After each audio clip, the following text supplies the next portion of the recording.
CMA foundation students की continuous request को fulfil करते हुए इस संडे को बनाते हैं और भी प्रोडक्टिव, क्योंकि मैं ले आई हूँ आपके लिए for your paper number 4 in your foundation CMA foundation economics का अप्रैल का ई बुलेटिन आज हम सॉल्व करने वाले हैं। So guys, if you do not know what is e bulletin, let me just take you towards the website.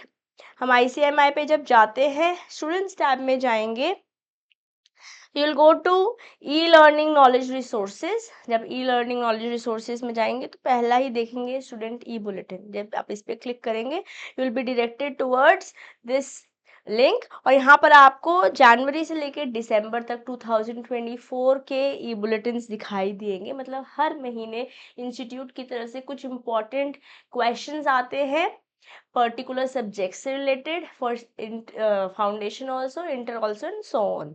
ठीक है, तो जो अप्रैल में बुलेटिन आया है उसका मैं आपके साथ कर रही हूँ questions for economics. Okay, so let's just scroll down. आप बाकी सारे सब्जेक्ट्स भी ट्राई कर सकते हैं क्वेश्चंस। यस, क्योंकि हमारा एग्जाम जो बनता है वो उन्हीं रिसोर्सेज से बनता है जो हमें इंस्टीट्यूट ने दिए हुए हैं, चाहे वो स्टडी मैट के बाद जो क्वेश्चंस इंडिविजुअल चैप्टर्स के बाद दे रखे हैं, चाहे वो RTPs है, चाहे वो स्कैनर है, चाहे वो MTQs हैं, और चाहे ही वो ये रिसोर्स हो जो कि मैंने आपकी वेबसाइट से ही आपको दिया है। यस, अगर आप चाहेंगे तो मैं ऐसे ही लॉ का भी कर सकते हैं। Let me know in the comment box, we will practice these 50 questions together.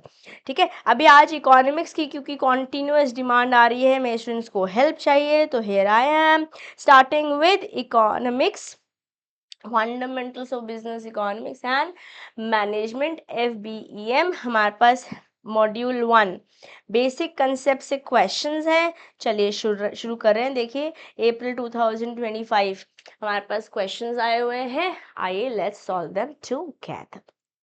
Okay, now first question. It is often said that the only thing Indians have in common is their nationality, is their national currency, the rupee, and the geographic borders stretching approximately 2,500 miles from north to south. There are 28 states, 4 major ethnic groups, 16 official languages, hundreds of local dialects, and every religion known to man. Calling the country complex would be an understatement.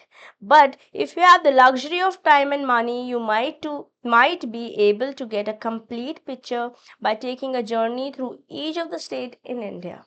A quick look at some of the numbers will give you sense of the key roles that agriculture, manufacturing, IT and tourism play in the Indian economy.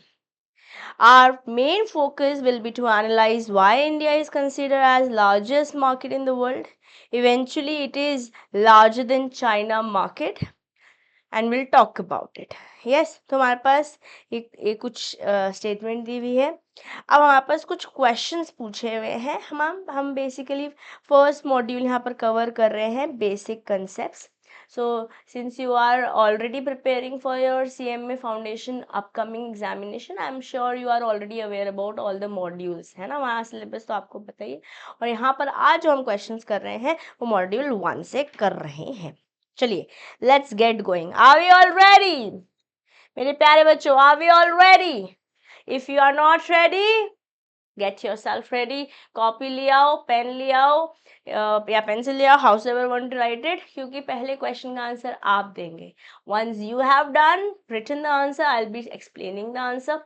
और फिर अगर आपने कोई question गलत किया हुआ है तो उस पर आपको प्रैक्टिस करनी है पोस्ट सेशन, उस टॉपिक को दोबारा से समझना है ना। और अगर कोई डाउट, कोई क्वेश्चन होगा, आप कमेंट बॉक्स में मेरे साथ जुड़ेंगे। Guys, I need your love and support. I am giving my 100% to you, but I need also your support. Okay, तो आप कैसे सपोर्ट करने वाले हो? लाइक, सब्सक्राइब, शेयर करके, और ये सेशंस को बेहतरीन तरीके से अटेंड करके, because in your win is my win, in your success is my success. So let's get going. Here's your question number 1 on the screen. Who proposed the growth definition of economics? Growth definition हमको किसने दी है?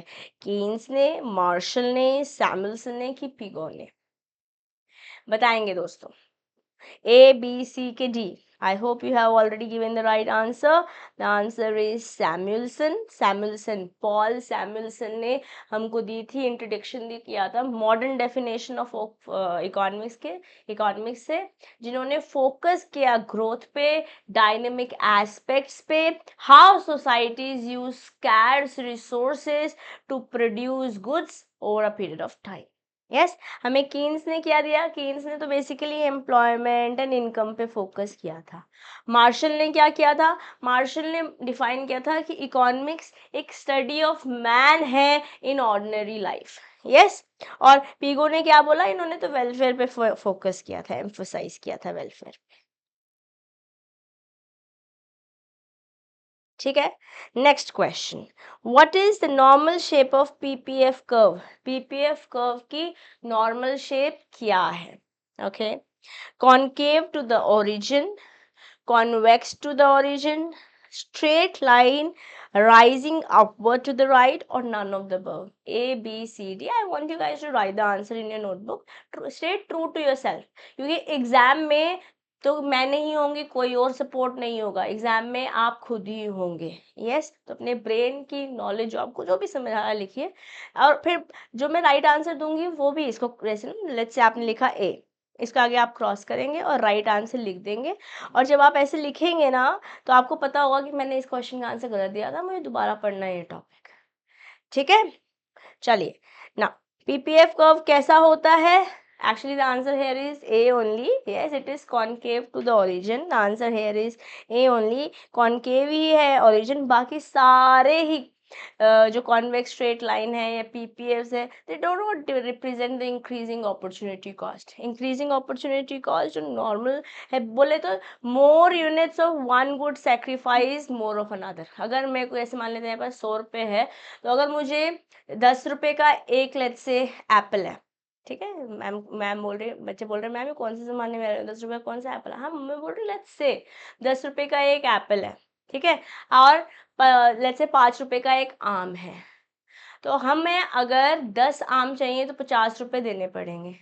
ठीक है, और ऐसे ही 5 Apple चाहिए तो 50 रुपये देने पड़ेंगे, और ऐसे हमारे 100 रुपये खर्च हो जाएंगे. अगर मैं ज़्यादा आम चाहूँगी तो मुझे एप्पल्स कम लेने पड़ेंगे, है ना, मतलब किसी चीज़ की ज़्यादा लेने के लिए मुझे दूसरी चीज़ का कम लेना पड़ेगा. या फिर अगर मुझे ज़्यादा एप्पल चाहिए तो मुझे कम मैंगो लेने होंगे. It is due to increasing opportunity cost. Why बेटा? Due to increasing opportunity cost. I hope this is clear. और बाकी सब सही आंसर नहीं हो सकते क्योंकि ये रिप्रेजेंट नहीं करता increasing opportunity cost. Okay, let's go to the next question. If the seller sells a fixed market at a fixed market price, then the MR curve will be, अगर एक fixed मतलब बेसिकली फिक्स्ड प्राइस पे cell हो रहा है, तो if you remember यहाँ पर ये हमारा वाई एक्सिस है, ये हमारा एक्स एक्सिस है.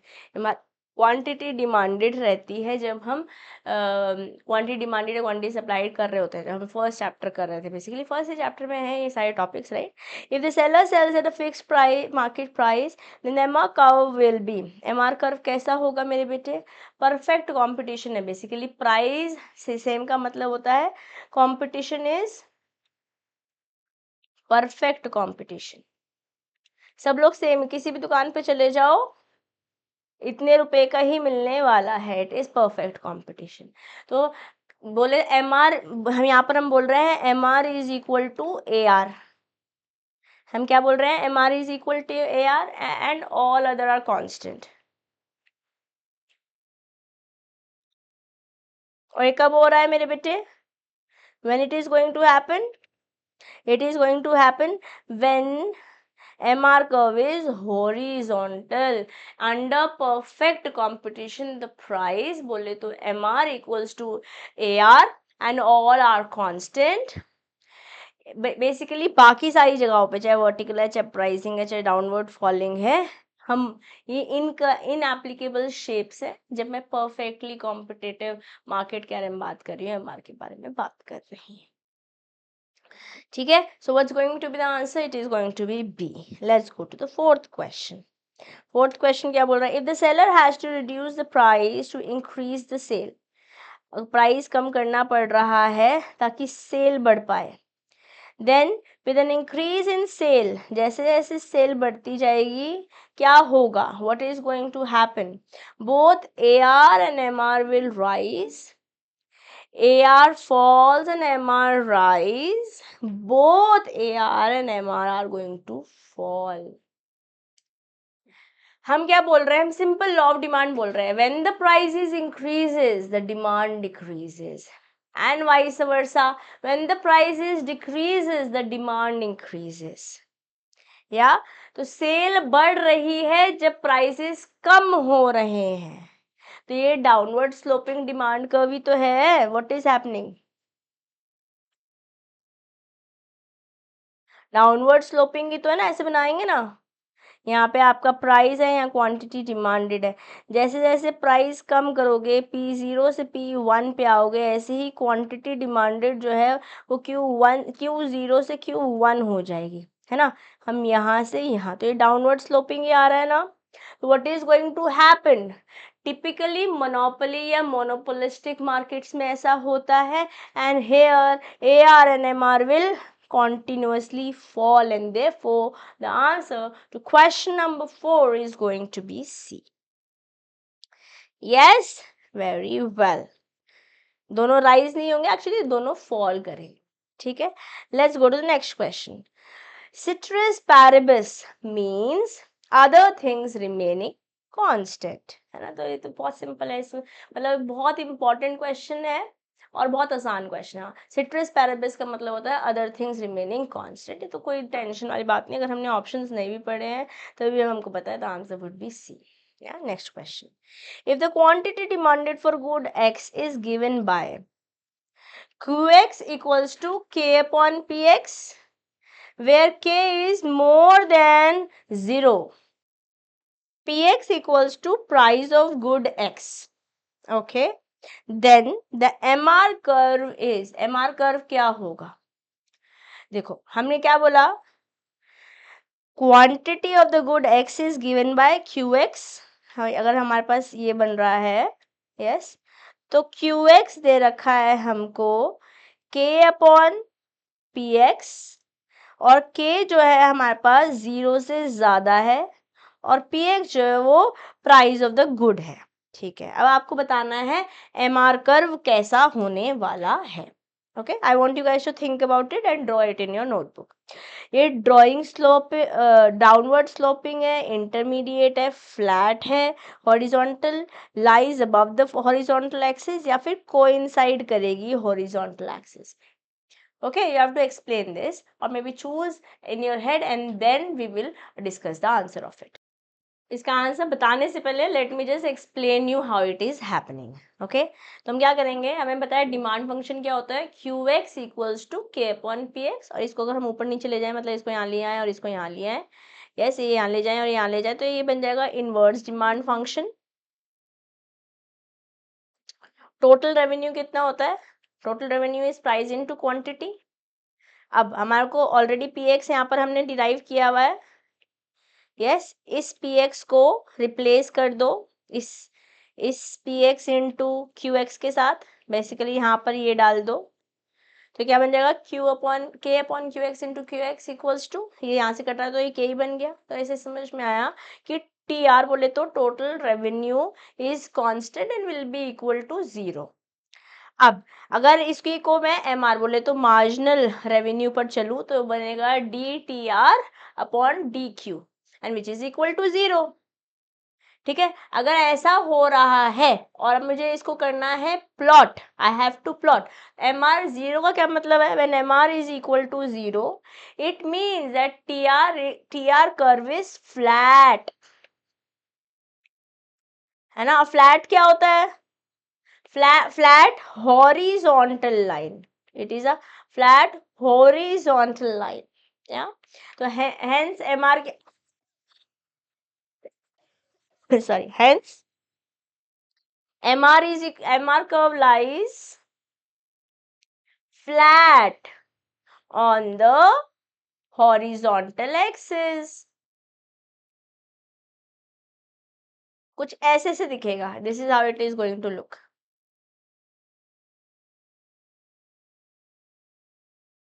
तो क्या क्या करने लगेगा ये, सिंस ये ऐसे करते करते करते करते नीचे जाने वाला है, बेसिकली कोइंसाइड करने वाला है, it is going to coincide. MR curve lies flat along, lies flat along the horizontal axis. ठीक है, तो क्या बोल रहे हैं, कोइंसाइड करेगा हॉरिजॉन्टल एक्सिस से। बेसिकली यहाँ पर इकोनॉमिक इंटरप्रिटेशन, मतलब ये पूरी कहानी से हमें समझ में क्या आया है, हमें यहाँ पे ये समझ में आया है कि यूनिटरी इलास्टिक है। कोई भी चेंज अगर क्वांटिटी में होगा तो proportionate change because of price होगा। ठीक है, keeping total revenue as constant, मतलब अगर आप पहले भी 100 रुपए कमा रहे थे, आज भी 100 रुपए कमा रहे हो, अगर प्राइस किसी कमोडिटी का बढ़ गया तो ऑटोमेटिकली उसकी आप क्वांटिटी घटा दोगे। Yes, under unitary elastic demand, मतलब जब वन है unitary elastic demand, if the lower prices there will be lower prices, there will be more revenue that you will get, you will sell more, basically you will sell more, but prices कम हो गया तो total revenue जबकि same ही रहेगा, revenue में change नहीं आया क्योंकि प्राइसेस कम हो गया है, डिमांड चाहे बढ़ भी गई है but your total revenue remains same. And similarly if the prices increases you sell less but revenue again stays the same. यही तो हुआ ना यूनिटरी इलास्टिक। तो एमआर मार्जिनल रेवेन्यू ऐसे केस में हर एक पॉइंट पे 0 होने वाली है। ओके अगर मैं यहाँ पे ऑप्शंस में जाती हूँ, ऑप्शन में हमारे पास है डाउनवर्ड स्लोपिंग, डाउनवर्ड स्लोपिंग में तो इनवर्स रिलेशनशिप है, हमको पता है प्राइस बढ़ने से क्वांटिटी घट रही है, इनकरेक्ट होगा क्योंकि ज़्यादातर इलास्टिक या इन इलास्टिक में चलेगा, यूनिट इलास्टिक में नहीं चल पाएगा। ठीक है, इंटरमीडिएट, मतलब ऐसे नहीं बोल सकते इंटरमीडिएट क्योंकि एमआर तो 0 ही दिख रहा है हमारे को हर एक पॉइंट पे। Flat horizontal lies above, it lies above, that will also not be correct. Why? Because MR at 0 lies on x axis itself. ये x axis होती है ना, this is x axis, this is y axis. Okay, and it is not above, आप देखिए ऊपर नहीं है, इसी पर ही आ गया है। ठीक है, तो I hope you are clear, थोड़ा सा ट्रिकी क्वेश्चन था, कंसेप्ट क्लियर होने यहाँ पर ज़रूरी है। अगर आपने पहले कभी इकोनॉमिक्स बहुत डिटेल में नहीं पढ़ा है फॉर वेरियस रीजंस, लाइक आप साइंस से थे या इकोनॉमिक्स नहीं थी, what ever may be the reason, अपने तो आपको कंसेप्ट अभी के लिए तो समझ आया होगा and this is how it is happening. बाकी काफ़ी डिटेल्ड टॉपिक है, MR, TR, law of demand, law of supply, all of that, उतनी डिटेल में तो अभी हम नहीं जा सकते बट हम क्वेश्चंस को सॉल्व ज़रूर करेंगे। ठीक है, चलो let's go to next question. Next question बोल रहा है for a normal demand curve, एक नॉर्मल डिमांड कर्व के लिए द MR मार्जिनल रेवेन्यू वापस पूछ रहा है हमसे, the MR curve will appear below the demand curve, demand curve से नीचे आएगा, ओके या अबव द डिमांड कर्व या parallel to the demand curve या कुछ भी नहीं। चलिए हम ये बात समझते हैं, MR जो है, जो मार्जिनल रेवेन्यू है, it falls faster, it falls faster than AR। We are clear with this concept, MR जो है AR से ज्यादा चलता है जब when the price reduces, correct है, ऐसे ही होता है ना। तो क्या डिमांड कर्व से नीचे होगा या डिमांड कर्व के ऊपर होगा, डिमांड कर्व लाइक दिस है ना, तो डिमांड कर्व से नीचे होगा कि ऊपर होगा, अगर नॉर्मल है तो MR यहाँ होने वाला है, this it is going to be below the demand curve and therefore the answer is going to be A. Okay, let's go to question number 8. When both AR and MR are downward sloping straight lines, दोनों ही straight lines है, downward sloping है, then the above slope of AR curve will be, जो ऊपर वाली slope है वो क्या होने वाली है, twice the MR curve, half of the MR curve, equal to that of MR curve और none of the above। मैं यहाँ पे बोल रही हूँ लीनियर है demand, it is the demand is linear, है ना। और तो जब ऐसे होगा, मैंने क्या बोला, ज्यादा होगा, MR ज्यादा गिरेगा, मतलब बेसिकली MR यहाँ पर स्टीपर होने वाला है। Yes, MR has double the slope, it has double the slope, ज्यादा स्टीपर होगा, ऐसे खड़ी चढ़ाई होती है ना, वैसे डबल द स्लोप, और डबल है इसलिए हम बोल देंगे ट्वाइस है, the answer is going to be A. Okay, let's go to question number 9. The third phase of returns to variable factor shows, okay, returns to variable factors कैसे दिखाने वाले हैं थर्ड फेज में? Diminishing returns, increasing returns, negative returns की कुछ भी नहीं। हमने 3 फेजेस देखे है ना, 3 फेजेस में क्या होने वाला है guys, what is going to happen? Diminishing, increasing, negative, and none of the above. The answer here is negative y. The answer here is negative returns y. Let's talk about it. देखो, ये question, this question is from where? Topic क्या है यहाँ पर हमारे पास, जिस question से, जिस टॉपिक से क्वेश्चन आया है, that is law of variable proportion. या ये डिस्क्राइब करता है जो टोटल आउटपुट है, जो हम टीपी बोल रहे हैं, टोटल प्रोडक्ट, ये चेंज होता है as the units increases of variable input. Variable input क्या हो सकता है? जिसके जो बढ़ भी सकता है, कम भी हो सकता है, जैसे लेबर, या labour are added to a fixed input. Fixed input fix हो गया, अब चला गया, सम कॉस्ट बोलते हैं हम इसको, है ना, क्या है, जैसे कि मशीनरी हो गई, लैंड हो गया, यस, जो कि शॉर्ट टर्म में चेंज हो जाता है। टोटल 3 फेजेस है हमारे पास लॉ ऑफ वेरिएबल प्रोपोर्शन के। How many phases? 3 phases.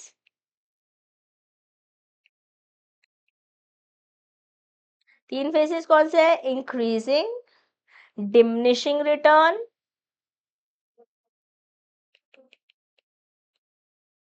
And negative. और हम नेगेटिव का आंसर दे रहे हैं ना, ये 3 है। ओके, ना इंक्रीजिंग कब होएगा?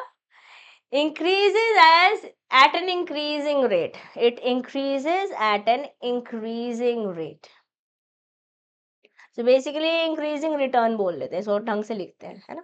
तो यहाँ पर जो मार्जिनल प्रोडक्ट है वो बढ़ेगा, और एवरेज जो एपी है वो भी बढ़ने वाला है, both of it is are going to increase. Now diminishing return क्या है? It increases but at a decreasing rate. इस केस में क्या होगा, जो मार्जिनल प्रोडक्ट है आपका, it falls but is positive, गिरेगा तो it falls but is positive, ये फॉल्स होएगा। और जो आपका एवरेज प्रोडक्ट है, जो नेगेटिव के बारे में बात कर रहे हैं, तो इट स्टार्ट्स फॉलिंग। यहाँ पर दोनों में ही बढ़ रहा था, इंक्रीज ही हो रहा था, बट यहाँ इंक्रीजिंग रेट पे हो रहा था या डिक्रीजिंग रेट पे हो रहा था, यहाँ पर इट स्टार्ट फॉलिंग, या जब नेगेटिव चले जाए, और यहाँ इट बिकम्स नेगेटिव, जो आपका एमपी है वो नेगेटिव हो जाएगा और ये फॉल ही करता रहेगा। यस, ये हमारे पास 3 फेजेस है। तो क्वेश्चन हमसे क्या पूछ रहा है, जब मैं सेकंड स्टेज पे बात करती हूँ पहले, तो I just give the explanation है। जब मैं सेकंड स्टेज पे बात कर रही हूँ, यहाँ पर हम बोल रहे हैं जो टीपी है, टोटल प्रोडक्ट है, it is going to decrease with every additional unit, जिसकी वजह से एमपी नेगेटिव हो सकता है। और जब एमपी नेगेटिव होता है, बेसिकली थर्ड स्टेज है ना, हम नेगेटिव पे पहुंच गए, जैसे नेगेटिव हुआ, क्योंकि यहाँ पे गिर रहा है कॉन्टिन्यूस, जैसे ही नेगेटिव होगा तो इसको आप नेगेटिव रिटर्न बोलोगे, negative return to the variable factor, इसी को ही बोलोगे ना मेरे बेटे, negative return to the variable factor।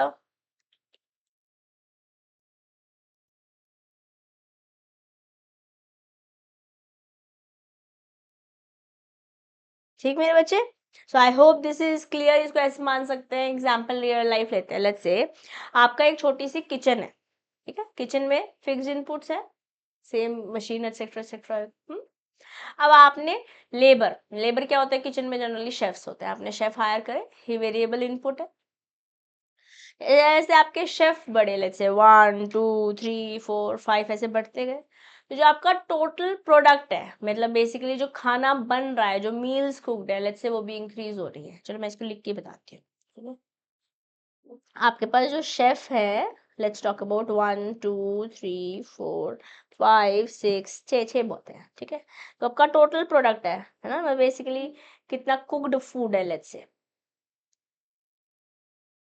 पहले लेट्स से 10 था, फिर ये 25 हो गया, फिर ये 35 हो गया, जैसे फिर 40 हो गया। पहले इंक्रीजिंग रेट से बढ़ रहा है, फिर डिक्रीजिंग रेट से बढ़ेगा। ओके, अब गिरने लगेगा नेगेटिव। ठीक है, नेगेटिव क्या बोल सकते हैं, कम करा देते हैं, लेट्स से 38 हो गया।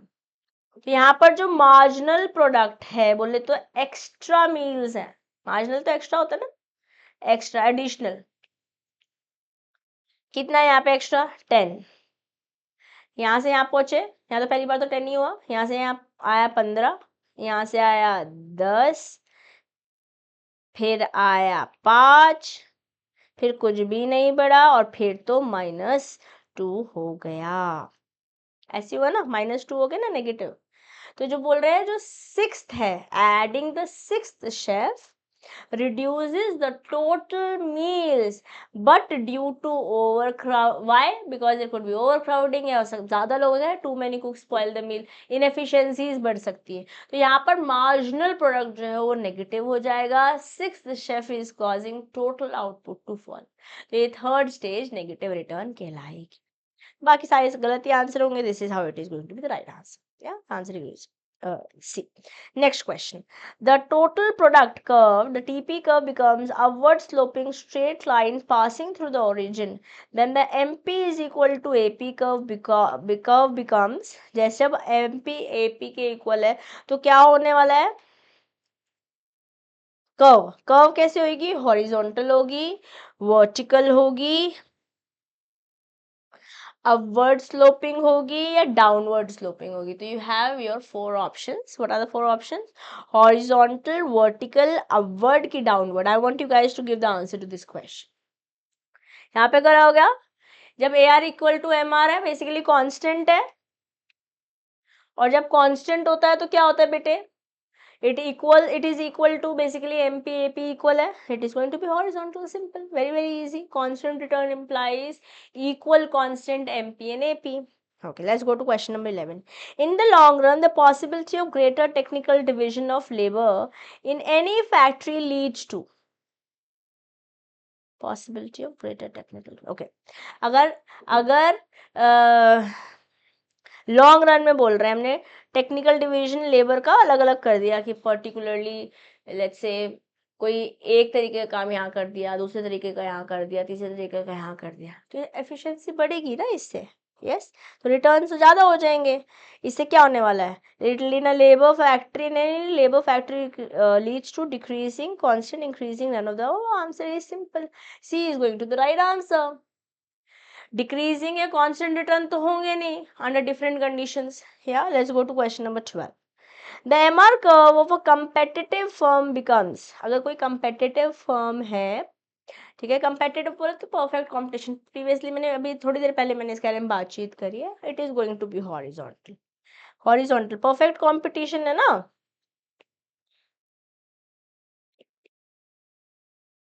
Okay, let's go to the next question. Question number 13. The long run equilibrium of a firm under perfect competition indicates the plant size will be. Okay, long run equilibrium क्या होगा, perfect competition में plant size क्या होने वाला है, long run तक चीजें equilibrium में है, things are good. Okay, is it below optimum size, over optimum size, या ऑप्टिमम साइज ही है, ऑप्टिमम ही होगा, लॉन्ग टर्म के लिए सेम चल रहे हैं हम। yes, optimum ही होगा when a firm operates at a minimum cost, when a firm operates at a minimum cost। what I'll do is I will share these notes in the description box also, ताकि आपके पास answers भी लिखे हुए हों, explanation वाला जो मैंने अलग स्लाइड बना रखी है वो मैं आपको दे दूंगी। ठीक है, let's go to next question.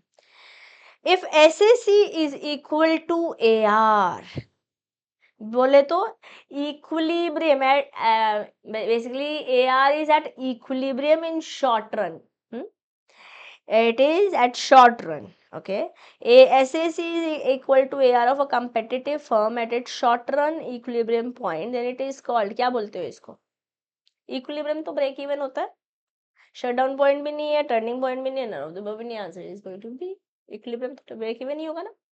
okay, a monopoly firm sells equilibrium quantity corresponding to which the price elasticity of demand is. A monopoly firm sells equilibrium quantity corresponding to which the price elasticity of demand is what? Relatively elastic. Is it relatively inelastic? Is it relatively elastic? Is it unit elastic or is it perfectly inelastic? So basically monopolist बोल रहे हैं हम. Always operate on the elastic part of the maximum revenue. Yes? बाकी सब में कहीं ना कहीं इनइलास्टिक रेंज दे रही है, जिसकी वजह से टोटल रेवेन्यू में लॉस होने वाला है. इसको हम एक एग्जांपल के साथ बात करते हैं. Let's talk about with the help of example. Okay, तो क्या कर लेते हैं, एग्जांपल लेते हैं इसका. एग्जाम्पल से चीज़ें ना ज़्यादा अच्छे से समझ में आती हैं, रिवाइज करना हमारे लिए आसान हो जाता है. जैसे मान लेते हैं एक फार्मा कंपनी है. आंसर क्या है, 15th क्वेश्चन है ना. एक फार्मा कंपनी है, ड्रग्स जो दे रही है, बेसिक दवाइयाँ दे रही है. ओके, वो सोल प्रोड्यूसर है. Let's say they are the sole producer of a life saving drug.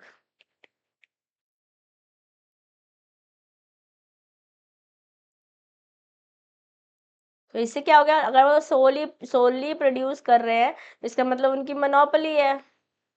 लोग खरीदेंगे ना, लाइफ सेविंग करनी है तो उन्हें ये दवाई तो खरीदनी पड़ेगी. तो क्या होने वाला है, what is going to actually happen. Let's say जो प्राइस है पहले 100 था, फिर 90 हो गया, फिर ऐसे ऐसे करते करते 10 10 गिराते रहेंगे. 80 हुआ, 70 हुआ, 60 हुआ, 50 हुआ, 40 हुआ. बस बहुत है, इतना बहुत है अपन के लिए समझना. ठीक है, अब यहाँ पे क्वांटिटी सोल्ड कितनी थी, 1 2 3 4 5 6 7. ओके, अब हमारा टोटल रेवेन्यू कितना होता है, P इंटू क्यू. ये हुआ 100, 180, कितना, 240, नहीं 8 16, हाँ 240. ओके, ये कितना हुआ, 7 4 जार कितना होता है, 280. ये हुआ आपका 6 5 जार 30 या 300. और ये हुआ आपका वापस से 300. और ये हुआ आपका 280. MR देखो, MR यहाँ पे तो कुछ भी नहीं होगा, मार्जिनल क्या होएगा, है ना. यहाँ क्या होने वाला है, इसके 80, यहाँ से 60, 40, 20, कुछ भी नहीं, और -20. ऐसे हो रहा है. This is how it is happening. यहाँ पे अगर मुझे इलास्टिसिटी निकालनी है, ईडी निकालना है, कैलकुलेट करना आता है अपन को, कैलकुलेट करेंगे. कैलकुलेट उठाओ.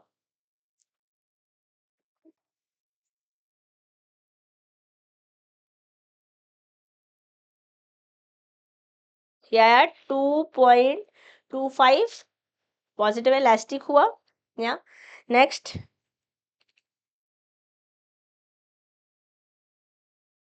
ये हुआ 1.8, ये भी इलास्टिक हुआ. नेक्स्ट चलते हैं, ये हुआ 1.4, ये भी इलास्टिक हुआ.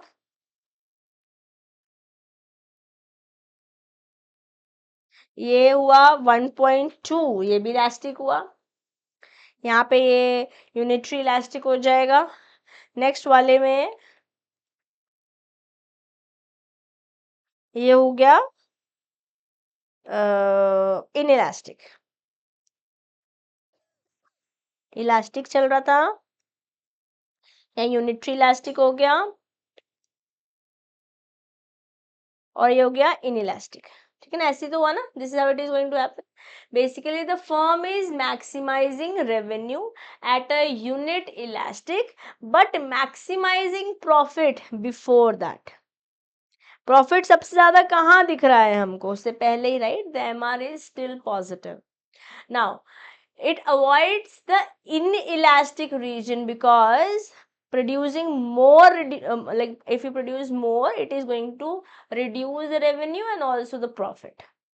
ठीक है, तो यहाँ पर आई होप ईडी कैसे निकालते हैं ये आपको पता है, इसमें कोई टेंशन नहीं है. क्योंकि अगर ईडी निकालने में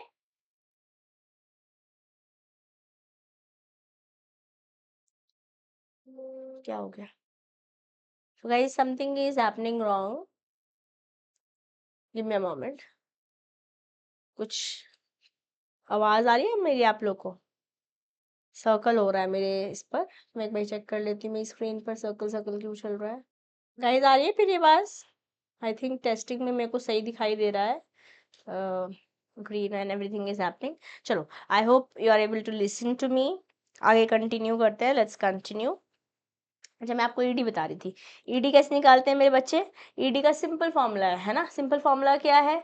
it is going to be the change in quantity and the change in price. Delta बोलते हैं ना, delta Q upon delta P into price का एवरेज अपॉन क्वांटिटी का एवरेज। ऐसे निकालते हो। जैसे मान लेते हैं 100 से 90 पे गए, यू हैव नो, जो आपका चेंज हुआ है वो 100 से 90 का हो गया है। ईडी निकालना है प्राइस। प्राइस में अपन कहीं बता रखिए ये बात। ठीक है, तो कैसे निकालोगे? How will you calculate? यहाँ पर P1 equals to 0, P2 equals to 90। Yes, P1 is equal to 100, P2 equals to 90। Average कैसे निकालते हो? How do you calculate average?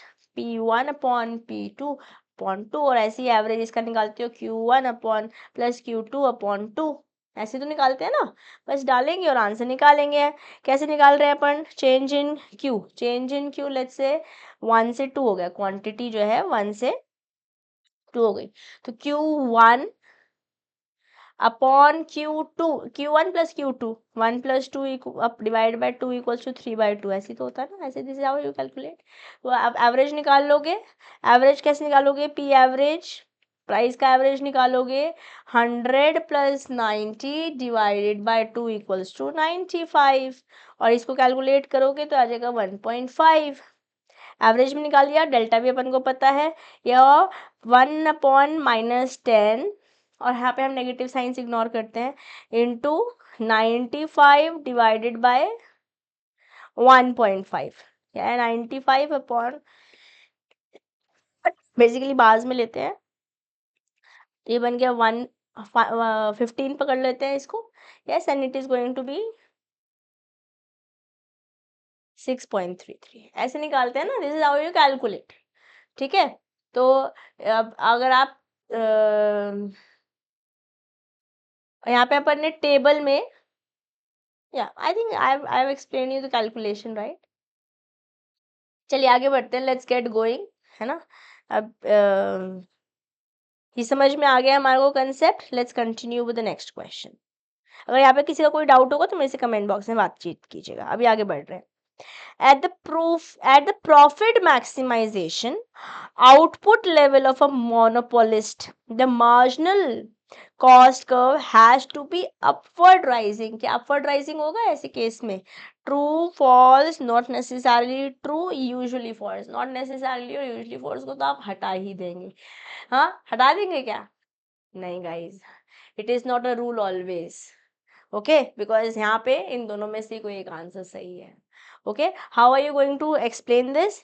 अगर मैं प्रॉफिट मैक्सिमाइजिंग आउटपुट लेवल की बात कर रही हूँ, एक मोनोपोलिस्ट मार्केट में व्हाट इज हैपनिंग? जो प्रॉफिट मैक्सिमाइजेशन कब होता है? When MR is equal to MC। Profit maximisation कब होगा मेरे बच्चे? when MR is equal to MC, but MC doesn't have to be rising। क्या MC, but MC doesn't have to be rising तो necessarily true हुआ क्या? Right, it could be flat, even declining. Flat भी हो सकता है, declining भी हो सकता है।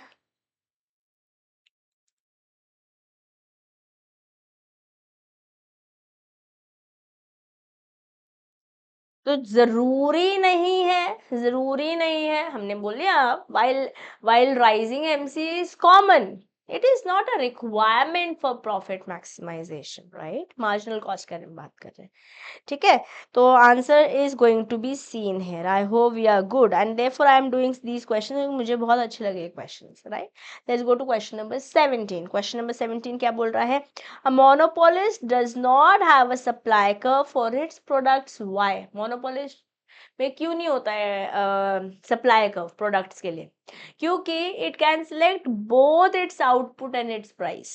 या तो यहाँ पर it is price taker, no, it can select both its outputs and price, that's the correct answer. The price is always fixed by the government और none of the above. The answer to question number 17 प्यारे बच्चों is going to be B. Monopolist जो है they faces the entire market demand curve, right. So it sets both price भी quantity भी, जैसे कि perfect competition में नहीं होता है. सो वी से it like unlike perfect competition there is no fixed relationship between the price and the quantity when I'm talking about monopolist here, है ना. तो supply curve doesn't exist in monopoly. ठीक है, let's go to inflation. Inflation means high price situation, stable price situation या continuously price situation बढ़ रही है, महंगाई बढ़ रही है. इन्फ्लेशन तो यही होता है. यस, इसमें तो ये नो ब्रेनर है. Next question. Monetary policy means change in money supply of economy, change in tax rate of economy, change in the government expenditure of the economy, या ये सारे ही सही है. मॉनेटरी में मॉनेटरी पॉलिसी क्या है? आरबीआई के थ्रू आती है मॉनेटरी पॉलिसी. बेसिकली कि मनी की सप्लाई ज़्यादा करनी है या कम करनी है डिपेंडिंग ऑन द सिचुएशन. काफ़ी डिटेल्ड टॉपिक है. तो यहाँ पर आरबीआई कर रही है मनी की सप्लाई बढ़ानी है घटानी है, तो चेंज ही तो हुआ ना, change in money supply. It is not change in tax rate, it is also not change in government expenditure. वहां तो बजट के बारे में बात करते हैं, है ना. चलिए, और product differentiation is the other name of which of the following markets form perfect competition, monopoly, monopolistic, and none of the above. Monopolistic is product differentiation. Product differentiation को आप मोनोपोलिस्टिक कंपटीशन भी कहते हैं. Yes, they sell similar but not identical products. इसलिए differentiation is the key. Yeah, they sell similar but not identical products. ठीक है, differentiation is the key here.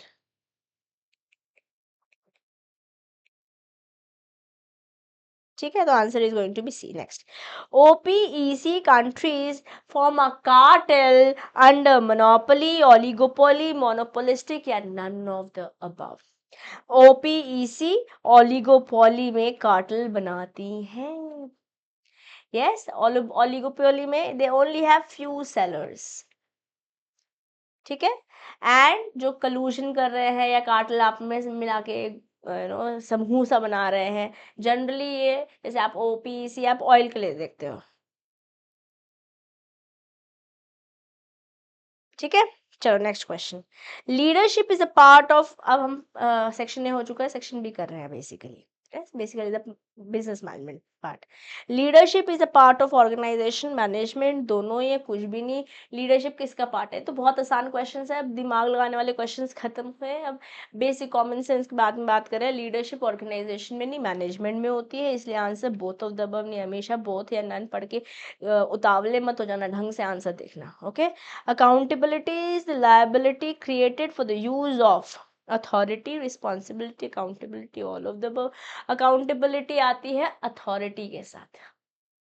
Yes, accountability basically तीनों delegation का ही part है. The answer is A. Elements है delegation के, तो हमने क्लास 12th में पढ़ा है. The process of coordination must begin in the early stage of controlling, planning, organising या स्टाफिंग. हर जगह coordination happens in all post DC, planning, organising, staffing, directing, controlling. या the answer is going to be planning. यहीं से चालू हो जाती है क्योंकि बिगिन पूछ रहा है ना. चलो, the premises which can be controlled by the management are known as internal, external, controllable, tangible. जो कंट्रोल करे जा सकते हैं वो कंट्रोलेबल ही होंगे. या next, which of the following is not an agency cost? इनमें से कौन सा एजेंसी कॉस्ट नहीं है? Residual loss, bonding cost, concurrent loss, या monitoring cost. What is not going to be a agency cost? Concurrent loss is not going to be an agency loss. Agency cost में क्या क्या आता है? Agency cost में आपका वो सारे पैसे आ जाते हैं, वो वाले रिलेटेड एक्सपेंसेस आ जाते हैं. इसमें आप मॉनिटर कर रहे हो, बेसिकली मॉनिटरिंग एजेंट, जैसे बॉन्डिंग कर रहे हो, मॉनिटरिंग कर रहे हो. एक कॉन्करेंट लॉस नहीं है, तो क्योंकि नॉट पूछ रहा है इसलिए answer is C. Basic it is unrelated, right, which is unrelated. Now, introduction of a person to job and the organization is known as induction. Simple, it is induction, right? Staffing का process कर रहे हैं अभी हम. Next, which of the following are the methods of the job training? Role playing, case studies, lectures and classroom training, all of the above. Of the job मतलब काम करते करते नहीं सीख रहे हैं, ठीक है. On the job, off the job. Question number 28.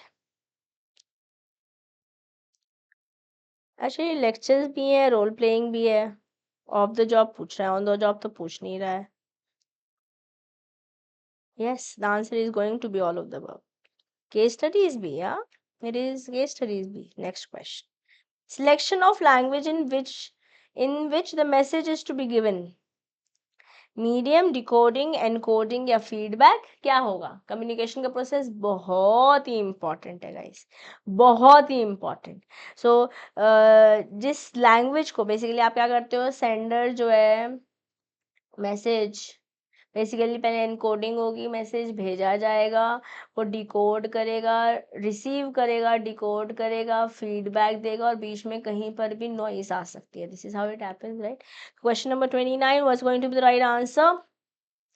Message कौन सी लैंग्वेज में भेजना है, ये एनकोडिंग हुआ. या next question. Informal means of circulating the information is called. या informal means of circulating the information, grapevine ही होगा इनफॉर्मल, है ना.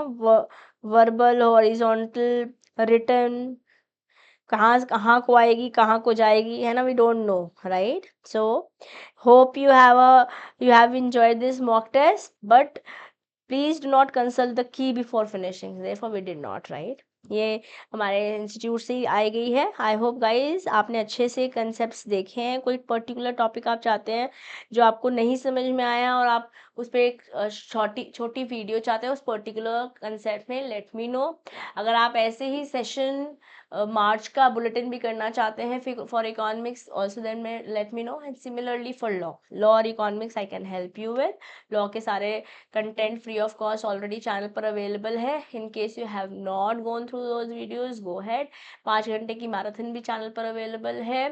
मैंने आपको सारे इंपॉर्टेंट सेक्शंस भी टेलीग्राम ग्रुप पे दिए हुए हैं, तो टेलीग्राम ग्रुप भी ज्वाइन कर लीजिए. लॉ बाय सीएम में दिशा दुआ, या और इकोनॉमिक्स के कुछ लेक्चर्स चैनल पर अवेलेबल है. बाकी मैं आपको एमसीक्यू करा रही हूँ. I am planning to bring March का bulletin also very soon. Similarly if anything that you want my help on, let me know in the comment box. I'll definitely try to help you out. Okay, for now I'll share both of these PDFs also in the description so that you can download and take help of it post the session. अभी ले रही हूँ आपसे अलविदा. Keep learning guys, keep growing. This is your friend and your teacher CM Disha Dua signing off for today. Bye bye.